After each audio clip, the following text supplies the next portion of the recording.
नमस्कार दोस्तों, तो स्वागत है आपका हमारे YouTube चैनल जीके ज्ञान योग में। तो दोस्तों, जो हमने सीरीज़ शुरू करी थी उम्मीद सीरीज, आज हम उसमें फिर से एक वीडियो लेकर आए हैं जो कि हमने इससे पहले की थी कत्यूरी वंश पृथक राज्य आंदोलन, और हमने एक डिस्ट्रिक्ट लिया था और हमने उत्तराखंड की संस्कृति से जनजाति लिया था। तो हम आज भी क्या करेंगे, इसी टॉपिक से कुछ MCQ करेंगे जो काफ़ी इंपॉर्टेंट है और BS नेगी बुक से होने वाले हैं। तो हम आज की वीडियो शुरू करते हैं। तो आज का जो पहला प्रश्न है वो है, निम्न में से अशुद्ध विकल्प का चयन करें। हमें इसमें से क्या करना है, अशुद्ध विकल्प का चयन करना है। तो जो पहला इसमें दे रखा है वह है, थारू जनजाति को क्या किरात वंशी माना जाता है। तो ये क्या हो जाएगा, ये बिल्कुल थारू को क्या माना जाता है, किरात वंशी माना जाता है, बिल्कुल सही है। इसके बाद जो दूसरा है वह है, बाज दिया थारुओं का क्या है, सर्वाधिक शान शौकत वाला विवाह है। ये क्या हो जाएगा, गलत हो जाएगा, ये इसका आंसर हो जाएगा। इसके बाद जो सी वाला है वो है, थारुओं का मुख्य भोजन चावल एवं मछली है। ठीक है, तो इसमें बी वाला हो जाएगा। जो बाज दिया होता है वो किसका विवाह होता है, वो जो होता है विवाह वो होता है जौनसारी का होता है। तो इसमें क्या होता है, इसमें जो लड़की पक्ष से क्या होता है, वर पक्ष के घर गाजे बाजे के साथ बारात जाती है। मतलब लड़की वाले जाएंगे बारात लेके कहाँ, लड़के वालों के घर पे। अब हम देखते हैं अगला प्रश्न। अगला जो हमारा प्रश्न है वो है, राज्य की प्रमुख जनजातियों के संदर्भ में निम्नलिखित में से कौन सा कथन गलत है। तो हमें इसमें से क्या बताना है, कौन सा कथन गलत है। तो पहला है, लॉकर समिति 1965 बिल्कुल सही है। राज्य की 5 जनजातियों को ST का दर्जा 1967 को दिया गया, बिल्कुल सही है। कोल्टा जांच समिति का गठन 1956 बिल्कुल सही है। कुमाऊं एवं उत्तराखंड जमींदारी उन्मूलन एक्ट कब हुआ था, 1960 में, बिल्कुल सही है। तो इसमें से क्या कोई भी क्या है, गलत नहीं है। तो इसका आंसर क्या हो जाएगा, इसका आंसर डी वाला हो जाएगा। अगला जो हमारा क्वेश्चन है वो है, वधु मूल्य चुकाने की प्रथा किस जनजाति में प्रचलित है। तो किस जनजाति में हो जाएगा, इसका आंसर हो जाएगा बी वाला, राजी जनजाति हो जाएगा। अगला जो हमारा प्रश्न है वो है, निम्न में से जाड़ किस जनजाति की उपजाति है। तो जाड़ किसे बोला जाता है, जाड़ बोला जाता है भोटिया को बोला जाता है। नेक्स्ट प्रश्न जो है वो इसी से रिलेटेड है। जो अगला हमारा प्रश्न है वो है, निम्न में से कौन सा कथन जाड़ जनजाति के बारे में सही नहीं है। तो पहला इसमें दे रखा है, जाड़ उत्तरकाशी के जादूंग गांव में निवास करते हैं। ठीक है, बिल्कुल सही हो जाएगा। उसके बाद है, रोम्बा जाड़ों की क्या है, बोलचाल की भाषा है। ये भी क्या हो जाएगा, सही हो जाएगा। इसके बाद है, जाड़ लोग स्वयं को क्या राजा जनक के वंशज मानते हैं। तो ये भी क्या हो जाएगा, ये भी सही हो जाएगा। इसके बाद है, जाड़ लोग क्या थारों की मुख्य उपजाति है। तो थारों की नहीं है, किसकी है, ये हमने अभी ऊपर में देखा था, ये किसका है, भोटिया की उपजाति है। अब अगला जो हमारा प्रश्न है वो है, ब्राह्मण कार्य करने वाले जाड़ जनजाति के लोग को क्या कहा जाता है। तो क्या कहा जाता है, इन्हें लामा कहा जाता है। अगर आप लोगों ने देखा होगा, जैसे बुद्धा टेम्पल है, इन जगह पे देखा होगा, लाल कपड़ों में जो पहन के क्या घूमते हैं उनको क्या बोलते हैं, लामा। ठीक है, जिनके क्या होते हैं, ब्राह्मण होते हैं। अगला जो प्रश्न है वो है, किस जनजाति के पुरुष चौगा या बफकन परिधान पहनते हैं। तो कौन पहनते हैं, इसका आंसर हो जाएगा जाड़ पहनते हैं। अगला जो प्रश्न है वो है, निम्न में से कौन सी जनजाति स्वयं को महाराणा प्रताप का वंशज मानती है। तो महाराणा प्रताप का जो वंशज मानती है वो मानती है थारू, अपने को मानती है। अगला जो हमारा प्रश्न है वो है, राज्य की थारू जनजाति के प्रथाओं त्योहार के संदर्भ में सूची 1 और सूची 2 से हमें क्या करना है, सुमेलित करना है। तो इसमें जो पहला है वो है, थारुओं में शिकार की देवी। तो ये क्या हो जाएगा, ये हो जाएगा बागेश्वरी देवी। इसके बाद है, थारुओं के इष्ट देव। तो ये क्या होते हैं, गड़खा भूत व पछवान इनको कहा जाता है। उसके बाद है, पशुओं की रक्षा देवी को क्या बोलते हैं, ये जगमथिया बोलते हैं। उसके बाद है, थारों में फसल रक्षा की देवी को क्या बोलते हैं, डोर चांदी की देवी। यानी इसका आंसर क्या हो जाएगा, इसका आंसर हो जाएगा पहला वाला, ए इसका आंसर हो जाएगा। अब अगला जो हमारा प्रश्न है वो है, निम्न में से थारू जनजाति की विशेषता नहीं है। थारू राज्य के तराई भाबर क्षेत्र में निवास करते हैं। ये क्या हो जाएगा, बिल्कुल सही हो जाएगा। थारू स्वयं को महाराणा प्रताप के वंशज मानते हैं। तो ये क्या हो जाएगा, ये भी सही हो जाएगा। अब जो सी वाला है वो है थारू छाल से बनी मदिरा को जय कहते हैं, ये क्या हो जाएगा, गलत हो जाएगा। ठीक है। इसके बाद जो अगला जो ऑप्शन है वो है थारों का परंपरागत वस्त्र के लंगोटी, ये भी क्या हो जाएगा, सही हो जाएगा। अब हम इसको देखते हैं कि ये छाल से जो मदिरा है वो कौन बोलते हैं। अब देखो जो थारू होते हैं उन वो क्या करते हैं, चावल से स्वयं मदिरा बनाते हैं, जिसे क्या जाड़ कहते हैं। ठीक है। एक जाड़ तो भोटिया को भी कहते हैं, और एक जाड़ किसे बोलते हैं, जो चावल से क्या करते हैं, थार लोग दारू बनाते हैं। ठीक है। उसके बाद जो जय है, वो जय क्या होता है, वो भोटिया लोगों का क्या होता है, मुख्य पेय पदार्थ होता है जय, जो इन्होंने यहाँ पे लिख रखा है थारू छाल से बनी मदिरा को जय कहते हैं। तो थारू नहीं, वो क्या करते हैं, भोटिया लोग बनाते हैं। ठीक है। वो ये काई से बनती है, ये बनती है वृक्ष की छाल से, दूध मक्खन और नमक से क्या है, ये बनती है। ठीक है। उसके बाद वैसे ही क्या भोटियों की भी एक शराब होती है, उसे क्या बोलते हैं, उसे छंग कहते हैं। अब अगला जो हमारा प्रश्न है वो है उत्तराखंड राज्य की जौनसारी जनजाति के संदर्भ में निम्नलिखित कथनों में से असत्य कथन को चुनें। तो पहला है प्रजातीय दृष्टि से यह इंडो आर्यन परिवार से, बिल्कुल सही। दूसरा है कि यह राज्य की दूसरी बड़ी जनजाति है, बिल्कुल सही है। तीसरा है कि भारत के संदर्भ में यह दूसरी बड़ी जनजाति है, तो ये क्या हो जाएगा, ये गलत हो जाएगा। इसके बाद है भाबर क्षेत्र में इनका मुख्य क्या है, क्या पाया जाता है, सकेंद्रण पाया जाता है, तो ये भी क्या हो जाएगा, सही। यानी इसमें क्या है, भारत के संदर्भ में नहीं, ये क्या है, उत्तराखंड के संदर्भ में क्या है, दूसरी बड़ी जनजाति है, तो इसका आंसर सी वाला हो जाएगा।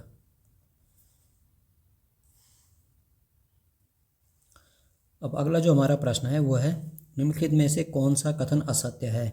तो पहला दे रखा है राजी जनजाति रिंग डांस करती है, बिल्कुल सही। पौने नृत्य का संबंध भोटियों से, बिल्कुल सही। अड़े काड़े, ठीक है, अड़े काड़े डांस राजों द्वारा किया जाता है, ये तो क्या हो जाएगा, ये गलत हो जाएगा। ठीक है। अब इसको तुम्हें क्या बताना है, कमेंट करके बताने के इसका आंसर क्या है। ठीक है। ये कौन करते हैं डांस।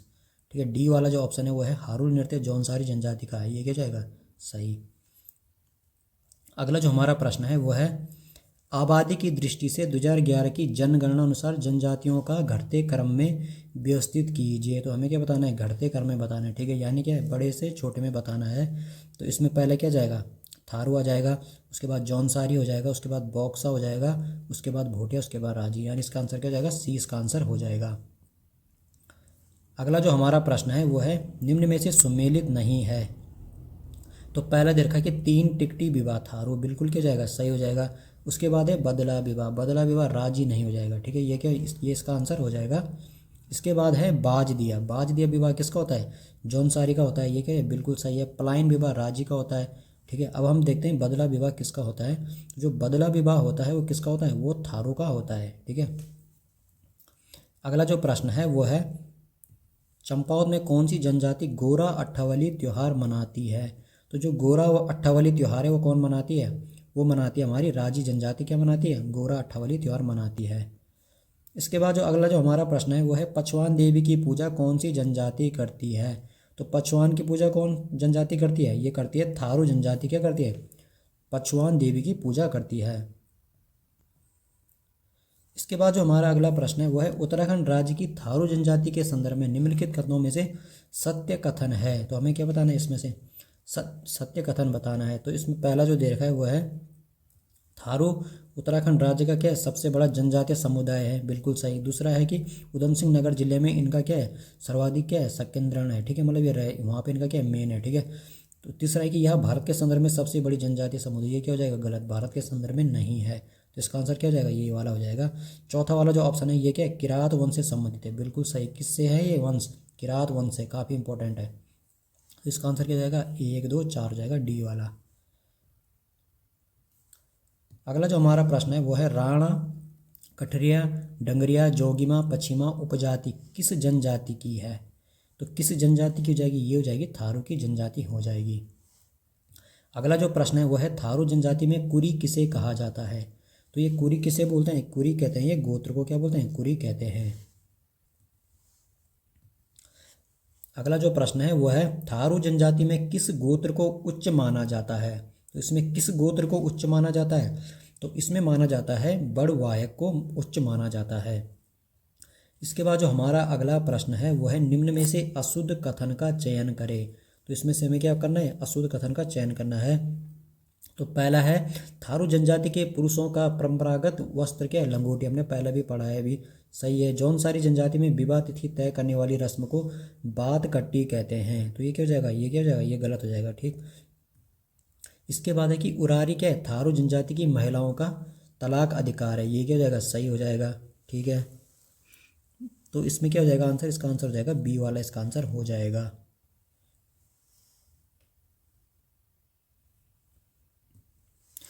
तो ये जो ये विवाह तिथि तय करने को वाली रस्म को बात कट्टी कौन कहते हैं, ये कहते हैं थारू लोग इसे कहते हैं। ये कौन कहते हैं, ये थारू लोग कहते हैं। इसके बाद जो हमारा अगला प्रश्न है वो है राज्य की प्रमुख जनजातियों के निवास के संदर्भ में निम्नलिखित में से कौन सा कथन गलत है। तो हमें इसमें क्या बताना है, गलत बताना है। थारू कहाँ होते हैं, थारू उधम सिंह नगर में होते हैं, बिल्कुल सही हो जाएगा। ठीक है, थारू कहाँ होते हैं, उधम सिंह नगर में। इसके बाद है राजी पिथौरागढ़ में, बिल्कुल सही। बोक्सा बागेश्वर में नहीं है। ठीक है, इसका आंसर क्या हो जाएगा, ये हो जाएगा। ठीक है, यानी बी वाला हो जाएगा, केवल 3। ठीक है, और जो चौथा वाला है भोटिया, वो कहाँ है, वो पिथौरागढ़ में है। तो जो ये बोक्सा लोग हैं, ये बोक्सा कहाँ होते हैं, ये यूएस नगर के कहाँ होते हैं, बाजपुर या काशीपुर में होते हैं, और नैनीताल के कहाँ, रामनगर में पाए जाते हैं। ठीक है, अगला जो हमारा प्रश्न है वो है उत्तराखंड में थारू जनजाति के संदर्भ में निम्न कथनों पर विचार करें और कूट द्वारा सही विकल्प का चयन करें। तो इसमें जो पहला है वो है ये लोग ऊन से बनी टोपी को क्या बोलते हैं, डिगुबा कहते हैं। तो ये क्या हो जाएगा, सही हो जाएगा। थारू पुरुष का परंपरागत वस्त्र क्या है, लंगोटी, कई बार आ गया इसी में। ठीक है, तो ये सही है। थारू समाज क्या है, मातृ सत्मात्मक है। ठीक है, मातृ क्या है, तो इनमें क्या होता है, इनमें जो महिला होती है ना, वो उनको क्या है, सबसे उच्च स्थान, मतलब घर में वही होते हैं। ठीक है, उनकी ही चलती है। तो ये क्या हो जाएगा, ये भी सही हो जाएगा। इसके बाद एक उजली व अनेरी होली का संबंध क्या है, थारू जनजाति से है। ठीक है, तो ये सारे के सारे हो जाएंगे, बिल्कुल सही हो जाएंगे। 1 2 3 4 इसका आंसर हो जाएगा। इसके बाद जो अगला जो हमारा प्रश्न है, अब हम उत्तराखंड के इतिहास से कुछ प्रश्न देखते हैं। कत्यूरी वंश से हम कुछ प्रश्न देखते हैं। तो कत्यूरी वंश से जो हमारा आज का पहला प्रश्न है वो है निम्न में से किस ताम्रपत्र में कत्यूरी राजा ललित सूरदेव की कली कलंक पंक में मग्न धरती के उद्धार के लिए 12 अवतार बताया गया है। तो ये किस में बताया गया है, ये कौन से अभिलेख में है, ये है पांडुकेश्वर ताम्रपत्र अभिलेख में बताया गया है। अगला जो हमारा प्रश्न है वो है किस वंश के लिए कुमाऊं में आज एक कहावत प्रचलित है कि इस वंश के अवसान पर सूर्य अस्त हो गया और रात्रि हो गई। तो किसके लिए कहा गया है, कार्तिकेयपुर वंश के लिए कहा गया है। अगला जो हमारा प्रश्न है वो है निम्न में से दिए गए किन स्थानों में कार्तिकेयपुर राजाओं के ताम्रपत्रीय लेख मिले हैं। तो ये किस में मिले हैं, बैजनाथ में मिले हैं, पांडुकेश्वर में मिले हैं, कंडारा और बालेश्वर में मिले हैं। इसका आंसर क्या हो जाएगा, उपयुक्त सभी इसका आंसर हो जाएगा। जो ये प्रश्न है, अगला प्रश्न ये काफ़ी इंपॉर्टेंट है, मुझे लगता है कि ये प्रश्न कभी बन सकता है। यह है कि कुलसारी मूर्ति लेख का संबंध किस कत्यूरी नरेश से है। तो जो इसका जो आंसर जाएगा वो जाएगा जतपाल देव का इसका संबंध है कुलसारी मूर्ति लेख से। मोस्ट इंपॉर्टेंट प्रश्न है ये। अगला जो प्रश्न है वो है निम्न कथनों पर विचार करें। तो इसमें है पहला दे रखा है हरुसेम को कुमाऊं में भीड़ बड़ देवता के रूप में पूजा जाता है, बिल्कुल सही है। अस्कोट राज्य का संस्थापक कत्यूरी राजा अभयदेव था, बिल्कुल सही है। इसके बाद है तिले धारू बोला कहावत का संबंध ब्रह्मदेव नामक कत्यूरी राजा से, ये भी क्या जाएगा, सही हो जाएगा।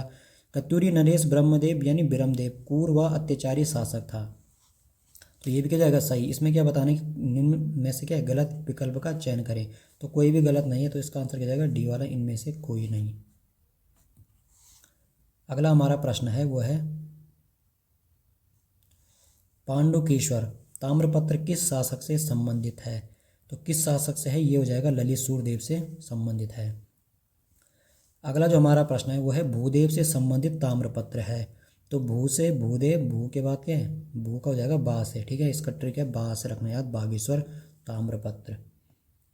इसके बाद जो हमारा अगला प्रश्न है वो है जोशीमठ में नरसिंह मंदिर की स्थापना किसने की थी।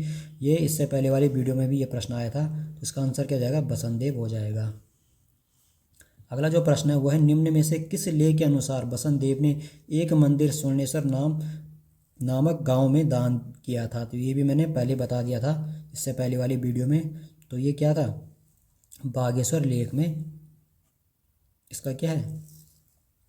अब देखो है अगला जो प्रश्न है वो है निम्न में से कौन शासक कन्नौज के राजा यशोवर्मन के समकालीन था।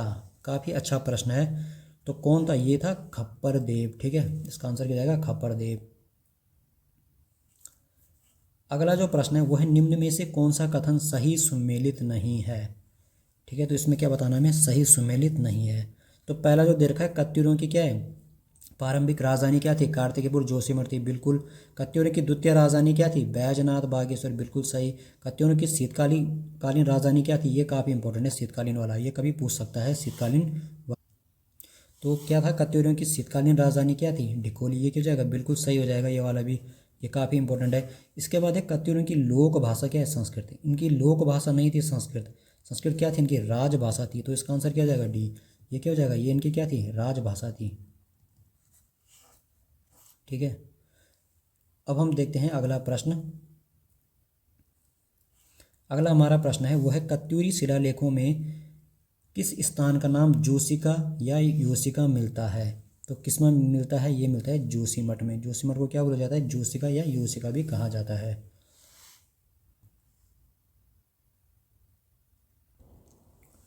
अब अगला जो हमारा प्रश्न है वो है आदि गुरु शंकराचार्य ने जोशीमठ में निम्न ग्रंथों की रचना की थी। तो पहला है महानुशासन। ठीक है, मठ महानय। ठीक है, ये दोनों क्या जाएंगे, दोनों की क्या करी थी, इन्होंने रचना करी थी। तो इसका आंसर क्या हो जाएगा, सी इसका आंसर हो जाएगा। काफ़ी इंपॉर्टेंट प्रश्न है ये भी। इसके बाद है किन शासकों द्वारा अपनी द्वितीय राजधानी बैजनाथ बनाई गई थी। अभी ऊपर आया था, तो कौन था इसका इसका आंसर हो जाएगा कत्यूरी। हम कत्यूरी पढ़ रहे हैं तो कत्यूरी इसका आंसर हो जाएगा। अगला जो प्रश्न है वो है कार्तिकेयपुर राज्य में द्वितीय परिवार का संस्थापक कौन था। तो जो द्वितीय परिवार था उसका संस्थापक कौन हो जाएगा, उसका संस्थापक था निम्बरदेव। अगला जो प्रश्न है वो है कत्यूरी प्रशासन के अधिकारी तथा उनके उपनाम के संदर्भ में कौन सा विकल्प सम्मिलित नहीं है। तो ये प्रश्न हमने पहले भी देख चुके हैं पहली वाली वीडियो में। तो पहला है सौदा भंगाधिकृत। ठीक है, राजकीय निर्माणों की रूपरेखा तैयार करने वाला। तो ये क्या हो जाएगा, सही हो जाएगा। ठीक है, ये वाला सही हो जाएगा। ये वाला मैंने अलग से ही बताया था इससे पहले वाली वीडियो में, दुस्साध्य साधनिक। ठीक है, ये क्या था, गुप्तचर विभाग का क्या था, सर्वोच्च अधिकारी। ये भी क्या जाएगा सही। इसके बाद है उपचारिक। ठीक है, इसको क्या बोलते हैं, भू अभिलेखाधिकारी। ये भी क्या जाएगा सही। अब जो क्षेत्रपाल है ये क्या वन रक्षक नहीं होता है। ठीक है, क्षेत्रपाल ये क्या जाएगा गलत। तो जो क्षेत्रपाल होता है वो क्या होता है, वो होता है राज्य की कृषि उन्नति का क्या है ध्यान रखता था। ठीक है, जो राज्य की कृषि की उन्नति का ध्यान रखता उसे क्या बोलते थे, क्षेत्रपाल कहते थे। अगला जो प्रश्न है वो है हमारा निम्न में से किस ने समस्त उत्तराखंड को एक सूत्र में बांधने का प्रयास किया था। तो ये कौन हो जाएगा, इष्टगण देव हो जाएगा। इसका आंसर ए हो जाएगा। अगला जो प्रश्न है वो है निम्न में से किस शासक के सर्वाधिक ताम्रपत्र प्राप्त हुए हैं। तो किसके हैं, ललितसूर देव के हुए हैं। इसके बाद जो अगला प्रश्न है वो है बैजनाथ मंदिर का निर्माण किसने करवाया था। तो बैजनाथ मंदिर का निर्माण किसने कराया था, भूदेव ने कराया था। इसके बाद जो अगला प्रश्न है वो है सलुड़ादित्य वंश की स्थापना किसने करी थी। तो किसने करी थी, ये करी थी इक्षरदेव ने करी थी। इसका आंसर डी वाला हो जाएगा। अगला प्रश्न है कत्यूरी वंश के प्रशासन उनके अधिकारियों के संदर्भ में सूची 1 को सूची 2 से सुमेलित करना है। अधिकारी दे के पदनाम दे के हैं। तो इसमें जो पहला वाला है वो है उपारिक। तो उपारिक किसे बोलते हैं, उपारिक कहते हैं राज्यपाल को। ठीक है, इसके बाद है राजा मात्य या अमात्य। तो ये क्या हो जाएगा, प्रधानमंत्री को कहते हैं। इसके बाद है अबीर। तो अबीर क्या है, पशुओं से दुग्धादि निकालने वाले को क्या बोलते हैं, अबीर। उसके बाद है सरबंग। ये क्या होते हैं, तीरंदाज होते हैं। यानी इसका आंसर क्या जाएगा, ए वाला इसका आंसर हो जाएगा। अगला जो हमारा प्रश्न है वो है किस इतिहासकार ने काली मठ में स्थापित हर गौरी की मूर्ति को देखकर यह कथन कहा, आज सारे भारत में इतनी सुंदर अखंड मूर्ति कहीं भी नहीं है। तो ये किसने कहा था, ये कहा था राहुल सांकृत्य ने कहा था। इसका आंसर ए हो जाएगा। अगला जो प्रश्न है वो है, निम्न में बौद्ध धर्म विरोधी किस शासक ने बुद्ध श्रवण शत्रु की उपाधि धारण की थी? बुद्ध श्रवण शत्रु की उपाधि किसने धारण करी थी? तो ये करी थी हमारे भूदेव ने करी थी। इसके बाद जो हमारा अगला प्रश्न है वो है, निम्न में देशदेव, पद्मदेव, इक्षरदेव किस वंश के शासक हैं? तो ये हो जाएंगे सरोड़ादित्य वंश के शासक हो जाएंगे। अगला जो कत्यूरी वंश का आज जो अंतिम प्रश्न है कत्यूरी वंश से वो है, इसके बाद हम देहरादून डिस्ट्रिक्ट देखेंगे। यह है सरोड़ादित्य वंश का अंतिम शासक कौन था? तो ये था सुभिक्ष राजदेव था। काफ़ी इंपॉर्टेंट है। तो पहले प्रश्न देखते हैं, पृथक राज्य आंदोलन से कुछ प्रश्न देखते हैं। निम्न में श्रीनगर सम्मेलन 1938 में पृथक राज्य आंदोलन की मांग किसके द्वारा की गई थी? तो इसका आंसर क्या हो जाएगा? श्रीदेव सुमन जी के द्वारा की गई थी। अगला जो प्रश्न है वो है, पृथक राज्य की मांग हेतु 1938 ईस्वी को दिल्ली में गणदेश सेवा संघ की स्थापना किसके द्वारा की गई थी? तो ये भी किसके द्वारा की गई थी? श्रीदेव सुमन के द्वारा की गई थी। कब की गई थी? 1938 में की गई थी। ये याद रखना, इसका सन याद रखना, 1938 में। और कहाँ की गई थी? दिल्ली में। ये भी याद रखना, दिल्ली में। घुमा फिरा के पूछता है। अगला जो प्रश्न है वो है, किस व्यक्ति ने हल्द्वानी कांग्रेस सम्मेलन में उत्तरांचल के पर्वतीय भूभाग को विशेष वर्ग में रखने की मांग उठाई थी? तो कौन थे? ये थे बद्रीदत्त पांडे जी थे। अगला जो प्रश्न है वो है, हल्द्वानी कांग्रेस सम्मेलन में गढ़वाल व कुमाऊं के भूभाग को अलग क्षेत्रीय भाग बनाने की मांग किनके द्वारा की गई थी? तो ये किसके द्वारा की गई थी? अलग से ये की गई थी अंशुय प्रसाद बोगड़ा। इसका आंसर सी हो जाएगा। अगला जो प्रश्न है काफ़ी इंपॉर्टेंट है, रामपुर तिराकांड जांच के लिए समिति बनाई गई थी। तो कौन सी समिति बनाई गई थी? इसका आंसर बी हो जाएगा, निगी समिति बनाई गई थी। अगला जो प्रश्न है वो है, गैरसैंण को ग्रीष्मकालीन राजधानी बनाने की अधिसूचना जारी की गई थी। तो कब की गई थी? ये की गई थी 8 जून 2020 को की गई थी। अगला जो प्रश्न है वो है, उत्तराखंड आंदोलन के रामपुर तिराकांड पर आधारित लघु फिल्म रक्त रंजित के निर्माता निर्देशक कौन है? मुझे काफ़ी इंपॉर्टेंट ये लग रहा है कि ये कभी प्रश्न बन सकता है, इसे काफ़ी इंपॉर्टेंट कर देना। इसका आंसर हो जाएगा जयदेव भट्टाचार्य। इसका आंसर हो जाएगा सी वाला। अगला जो प्रश्न है वो है, 2 सितंबर 1994 को गठित मसूरी कांड की जांच के लिए किनके अधीन हुई थी? तो किसके अधीन हुई थी? इसका आंसर क्या जाएगा? इसका आंसर हो जाएगा मुरलीधर। इसके बाद है अगला प्रश्न है, निम्न में कौन सा कथन असत्य है? पहला है, खटीमा कांड 1 सितंबर, मसूरी कांड 2 सितंबर को नहीं हुआ था। अभी हमने देखा कब हुआ था? 2 सितंबर को हुआ था। तो इसका आंसर क्या जाएगा? बी वाला। रामपुर तिराकांड हुआ था 2 अक्टूबर को। बिल्कुल सही है, ठीक है। इसका आंसर क्या जाएगा? बी वाला। इसके बाद है, हंसा दनाई एवं बेलमती चौहान का संबंध किससे है? ये भी किससे है? ये मसूरी कांड से इनका संबंध है। इसके बाद अगला प्रश्न है, नैनीताल गोलीकांड 3 अक्टूबर 1994 में शहीद आंदोलनकारी थे। तो कौन कौन थे? ये थे प्रताप सिंह बिष्ट। इसका आंसर हो जाएगा ए वाला। इसके बाद जो अगला जो हमारा प्रश्न है वो है, निम्न में से खटीमा गोलीकांड में हुए शहीद आंदोलनकारी थे। तो कौन कौन थे? इनमें धर्मानंद भट्ट जी थे, परमजीत सिंह थे, भगवान सिंह सिरोला थे। ये उपयुक्त सभी। इसका आंसर हो जाएगा डी वाला। अगला जो हमारा प्रश्न है वो है, सूची 1 को सूची 2 से सम्मिलित कीजिए। आंदोलन देखें, उनका समय हमें बताना है। खटीमा कांड कब हुआ था? अभी ये प्रश्न हमने अभी कर चुके हैं हम इस प्रश्न को। तो इसमें पहला जो दे रखा है वो है पहला खटीमा कांड। तो खटीमा कांड कब हुआ था? 1 सितंबर को हुआ था। मसूरी कांड कब हुआ था? 2 सितंबर को क्या हुआ था? मसूरी कांड हुआ था 1994 में। इसके बाद है रामपुर तिराकांड कब हुआ था? 2 अक्टूबर 1994 को हुआ था। इसके बाद है श्रीयंत्र टापू कांड कब हुआ था? 10 नवंबर 1995 में हुआ था। तो इसका आंसर क्या जाएगा? ए वाला इसका आंसर हो जाएगा। अगला जो प्रश्न है वो है, 5-6 मई 1938 को श्रीनगर सम्मेलन में किन 2 व्यक्तियों ने भाग लिया था? तो किसने लिया था? जवाहरलाल नेहरू ने बिल्कुल लिया था। विजय लक्ष्मी पंडित इन्होंने भी लिया था। तो इसका आंसर क्या है? सी वाला हो जाएगा। ए और बी दोनों हो जाएगा। अगला जो हमारा प्रश्न है वो है, गैरसैंण से सर्वाधिक दूरी पर स्थित जनपद मुख्यालय किसका है? तो कौन सा हो जाएगा? पिथौरागढ़ हो जाएगा, काफ़ी दूर। इसके बाद है, गैरसैंण से न्यूनतम दूरी पर स्थित जनपद मुख्यालय है। तो गैरसैंण से क्या है? न्यूनतम दूरी पे पूछ रहा है। तो न्यूनतम दूरी पे क्या हो जाएगा? रुद्रप्रयाग हो जाएगा। इसका आंसर सी। इसके बाद है कि राजधानी को लेकर बाबा मोहन उत्तराखंडी कब नैनीताल में शहीद हुए थे? नैनीताल हो गए।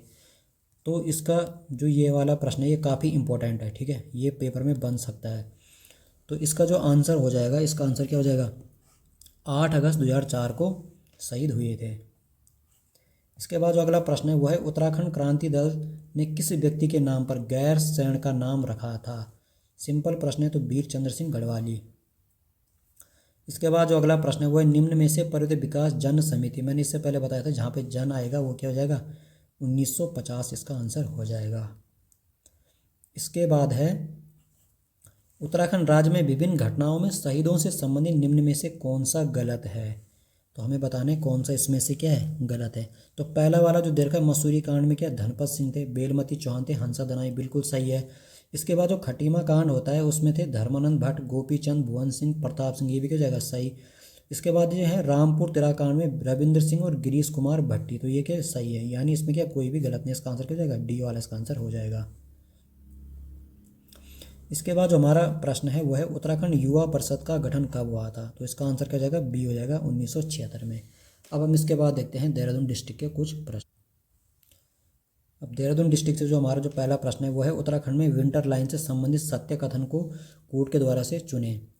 तो पहला जो दे रखा है वो है यह एक है प्राकृतिक घटना है जो मसूरी में घटती है, बिल्कुल सही है। दूसरा यह एक सीमा रेखा है जो मैदानी एवं पर्वतीय क्षेत्र को विभाजित करती है, क्या जाएगा गलत हो जाएगा ये वाला। इसके बाद यह सूर्यास्त के समय 15 से 20 मिनट तक सूर्य की क्षैतिज लाल किरण है, बिल्कुल सही है। यह घटना दिसंबर एवं जनवरी में घटती है, तो ये भी क्या जाएगा सही, यानी इसका आंसर क्या जाएगा 1, 3 और 4, इसमें दूसरा वाला क्या है गलत है, तो इसका आंसर हो जाएगा बी वाला इसका आंसर हो जाएगा। अगला जो प्रश्न है वह है देहरादून जनपद में स्थित विनोबा भावे ग्रामोद्योग की स्थापना कब की गई थी। तो ये की गई थी 1954 में की गई थी। अगला जो हमारा प्रश्न है वो है 1914 में स्थापित राज्य का सबसे पुराना वन संग्रहालय किस जनपद में। सिंपल प्रश्न है, तो देहरादून में स्थित है। इसके बाद है देहरादून में तार सेवा का प्रारंभ कब हुआ था। तो जो तार सेवा है वो कब हुई थी 1865 में हुई थी। इसके बाद है देहरादून के किस स्थान पर स्टेट वार मेमोरियल है। तो कहाँ पे है, ये है काफ़ी इंपॉर्टेंट प्रश्न है, ये कभी पूछ सकता है, तो ये हो जाएगा चीड़ बाग में हो जाएगा। इसके बाद जो प्रश्न है वो है शहीद दुर्गामल योगा पार्क का लोकार्पण किस जनपद में हुआ है। तो कहाँ हुआ है गढ़ीकंड में हुआ है देहरादून में।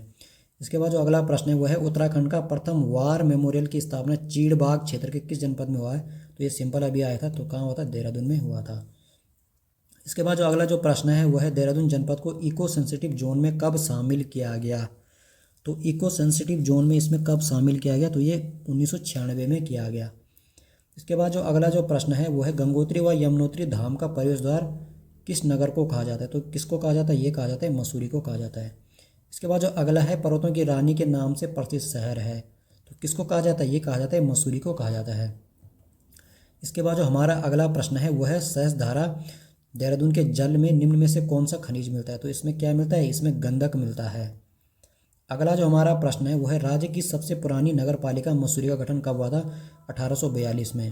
ये प्रश्न काफ़ी रिपीट प्रश्न है, ये काफ़ी बेसिक प्रश्न है, ये अगर ये प्रश्न गलत होते तो आप सिलेक्शन से काफ़ी दूर हो जाएंगे। अगला जो प्रश्न है मसूरी में पहले क्राइस्ट चर्च की स्थापना कैप्टन रैनी टेलर द्वारा की गई थी। प्रश्न ऐसे पूछ सकता है कि क्राइस्ट चर्च की स्थापना किसने करी थी। तो कैप्टन रैनी टेलर। तो कब करी थी इसने, तो इसने करी थी 1836 में इसने करी थी। अगला जो प्रश्न है वो है निम्न में कौन सा युग्म सही नहीं है। तो हैप्पी वैली मसूरी सही है, हार्डी व भट्टा फॉल मसूरी में है, ठीक है, कुल्ली व लंडोर बाजार ऋषिकेश, ये क्या हो जाएगा गलत, ये कहाँ है, ये मसूरी में है, ठीक है। इसके बाद है कैमल बैंक, ये क्या है मसूरी में, क्या हो जाएगा सही, तो सी वाला क्या है गलत है। इसके बाद जो अगला प्रश्न है वो है मसूरी शहर का सबसे पुराना बाजार कौन सा है। तो ये जाएगा लंडोर बाजार हो जाएगा। अब हमारा अगला जो प्रश्न हमारा है वो है उत्तराखंड का पहला बाल मित्र थाना कहाँ खोला गया। काफ़ी सिंपल प्रश्न है, तो इसका आंसर क्या हो जाएगा, इसका आंसर हो जाएगा देहरादून में। इसके बाद जो अगला प्रश्न है वो है म्यूनसिपल गार्डन एवं तिब्बती स्तूप कहाँ है। तो ये क्या हो जाएगा, ये हो जाएगा मसूरी में, इसका आंसर हो जाएगा। इसके बाद जो अगला प्रश्न है वो है ऋषिकेश के संदर्भ में। तो ऋषिकेश के संदर्भ में निम्न कथनों पर विचार कर सही विकल्प का चयन करें। इस शहर का प्राचीन नाम क्या है, कुब्जा ब्रह्म है, तो ये क्या हो जाएगा सही। यह संत नगरी एवं विश्व योग की राजधानी के नाम से प्रसिद्ध है, बिल्कुल सही है। यहाँ भरत शत्रुघ्न एवं क्या है लक्ष्मण जी के मंदिर है, बिल्कुल सही। यह लक्ष्मण झूला स्थित है, बिल्कुल सही। तो इसका आंसर क्या हो जाएगा, सी वाला हो जाएगा। 1 2 3 4 के सभी के सही है। अब अगला जो हमारा प्रश्न है वो है निम्न में से कौन सा युग में सुमेलित नहीं है। जॉर्ज, ये क्या, sir George Everest house Mussoorie में, बिल्कुल सही है। तिब्बती स्तूप में हैप्पी वैली मसूरी में है। लाखा मंडल कहाँ है, उत्तरकाशी में नहीं है। लाखा मंडल कहाँ है, देहरादून में स्थित है। ये कहाँ है, देहरादून में स्थित है, ठीक है, देहरादून में स्थित है। इसके बाद है काणा सर कहाँ है, ये भी क्या है, देहरादून में हो जाएगा। ये भी क्या है, सही। तो सी वाला क्या इसका आंसर हो जाएगा, ये क्या गलत है। अगला जो प्रश्न है त्रिवेणी घाट है तो कहाँ पे है, ऋषिकेश में, सर किसी को पता है। इसके बाद जो अगला जो प्रश्न है वो है जनपद देहरादून के चक्राता में निम्न में से कौन से पर्यटक स्थल स्थित हैं। काणा सर है, ठीक है, बिल्कुल है काणा सर। रामताल गार्डन है, बिल्कुल है। चिली मिरी नेक है, बिल्कुल है। देववन है, बिल्कुल है। तो क्या हो जाएगा, 1 2 3 4 क्या होंगे, सारे के सारे सही हो जाएंगे।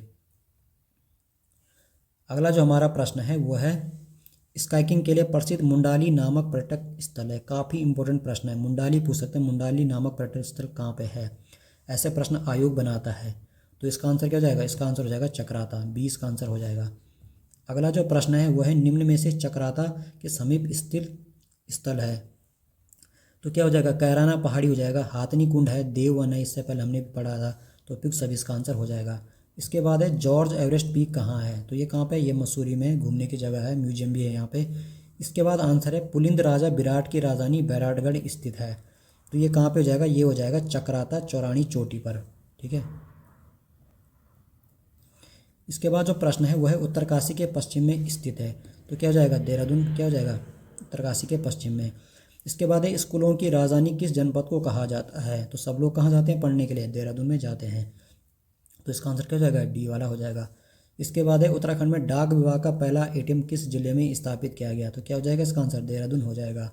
अगला जो प्रश्न है वो है ओएनजीसी देहरादून में ऑयल म्यूजियम कब बना। हमने इससे पहले जो पढ़ा था वीडियो में वो पढ़ा था ओएनजीसी की स्थापना कब हुई थी, 1956 में हुई थी। और अभी हम क्या पढ़ रहे हैं कि क्या है इसमें ऑयल म्यूजियम कब बना था। तो ये कब बना था, 2005 में बना था। अगला जो प्रश्न है वो है national academy of public administration, ठीक है, स्थित कहाँ है। ये तो कहाँ पे जाएगा, ये हो जाएगा मसूरी में। इसके बाद जो अगला जो हमारा प्रश्न है वो है निम्न में से मसूरी में स्थित दर्शनीय स्थल कौन से हैं। तिब्बती स्तूप है, हैप्पी वैली है, बिनोक पहाड़ी है। तो ये क्या हो जाएंगे, सभी के सभी इसका आंसर हो जाएगा। इसके बाद है निम्न में से सर जॉर्ज एवरेस्ट हाउस कहाँ है। ये तो मसूरी में हो जाएगा। कितने बार रिपीट हो गया प्रश्न। आज का जो हमारा अंतिम प्रश्न है वो है उत्तरकाशी में निम्न विधानसभा सीटों में कौन सी एक सीट एससी के लिए आरक्षित है। तो कौन सी सीट हो जाएगी, प्रोला सीट हो जाएगी। तो दोस्तों आपको वीडियो कैसी लगी, वीडियो को शेयर कीजिए, सब्सक्राइब कीजिए और कमेंट करके बताइए कि किस तरह से आगे के आपके लिए टॉपिक रखने हैं। और जो आप बता सकते हैं आप बताइए कि किस तरह से हम और वीडियो को लाएं, कौन सी बुक को ख़त्म करें। अभी हमारा उत्तराखंड चल रहा है तो जीएस में हम क्या लेके आए, इसके बाद हम करंट के प्रश्न भी लेके आने वाले हैं अभी। तो आप ऐसे ही वीडियो में बने रहें। धन्यवाद दोस्तों।